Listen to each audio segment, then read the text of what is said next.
Hey guys, this is the forest near my hometown, and can you introduce yourself? Hi, I'm Ambrish's uncle.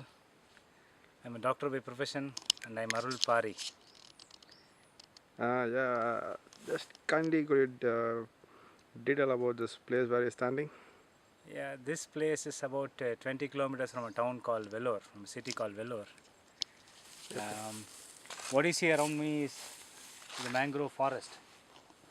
We have mangoes here, we have chikus here, we have coconut trees, we have teakwood trees. This is a very serene atmosphere where you are far away from any nearest civilization. That's fine. So, People, about one family is always staying here in this farm, taking care of this. This is about 50-hectare farm. that's big. Yeah, we have almost 20 varieties of mangoes, starting from Alfonsa, which you people might be knowing. There is various other local varieties like Malgova, Benisha, Rumani, Neelam. All these are names which we call here. Very tasty king of mangoes. All these mangoes. Okay. So probably I'm the fourth generation who has been taking care of this. Fourth Yeah, generation. fourth generation. My great grandfather's great grandfather actually started this plantation. So you can see some old trees and also some new trees. You can see very big trees and very small plantations. So this is a never going ongoing process. There you can see huge trees and then next very small plantations which have been recently planted.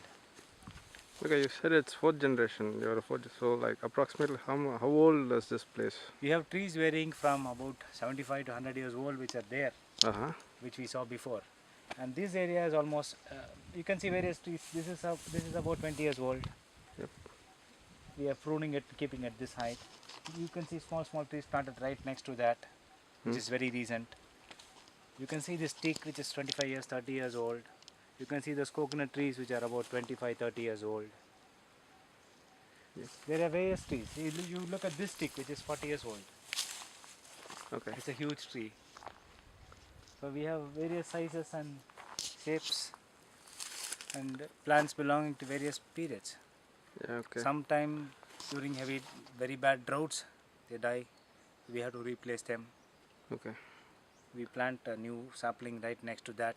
We bring in newer varieties. Okay. So you once you once. That's how it goes on. It's a dynamic process. It's a dynamic process. It goes on. Can you see this? Can you see this hanging around? Can you see this hanging around? You cannot see the No, thread actually. it's It's like as if it's floating. I'm no, just giving you a cover. it's not like it's very tiny to capture.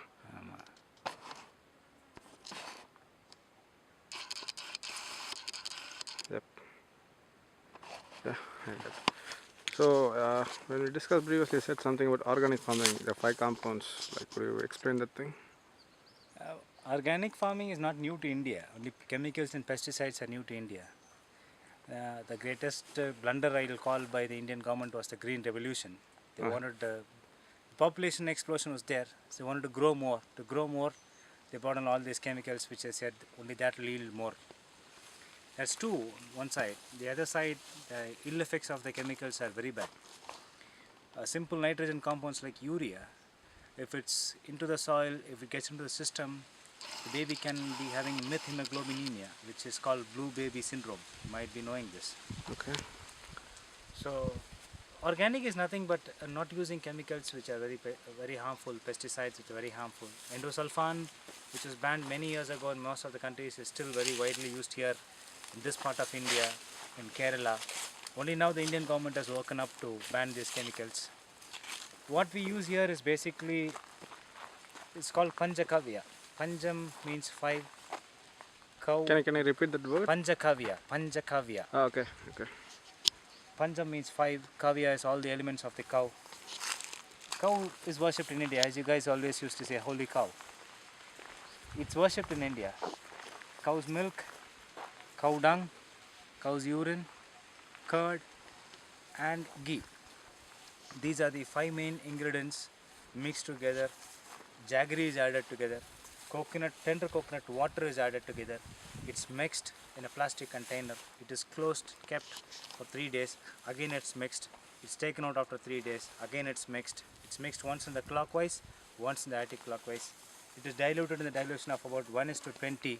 1:20. Yeah, Okay. 1 ml to 20 ml of water. Sometimes some people use it 1:50 also. Okay. You can either give it as a foliar spray on the leaves, or you can give it to the roots. Okay. So it has been proven to be a fantastic boosting the growth of the plant. It increases the yield. It increases the number of buds and flowers. It does wonders, really. It does Okay. wonders. This is called organic farming. What you get here, the resources are here. Everything is here. We have to know the right knowledge how to use this. Okay. For prevention of pests, you can use chili powder. Chili powder. Yes, chili powder is used. Neem leaves are used. Chili powder is very hot. Neem leaves are very bitter in taste. There are a lot of other Nux vomica, which is very detrimental to the human body if you consume it. These are crushed, again filtered with mixed with water, filtered, boiled, distilled, and you get a very good concentrate of that. That is diluted about 1:100, 1:150, 1:200, and then we spray. Okay. So you basically use it like which Pesticide. pesticide. So Before the flowering season, we used to see. So look at this tree. This is a huge one, which is almost 100 years old. this one. Yeah, this one. Oh, that's big. You need 3 people standing around to catch their hands. The width of the 3, tree. 4, yeah, more than 4, not 3. Sorry. Okay. You need at least 4 people. This one, probably my great grandfather has planted this. It's a huge tree. Okay.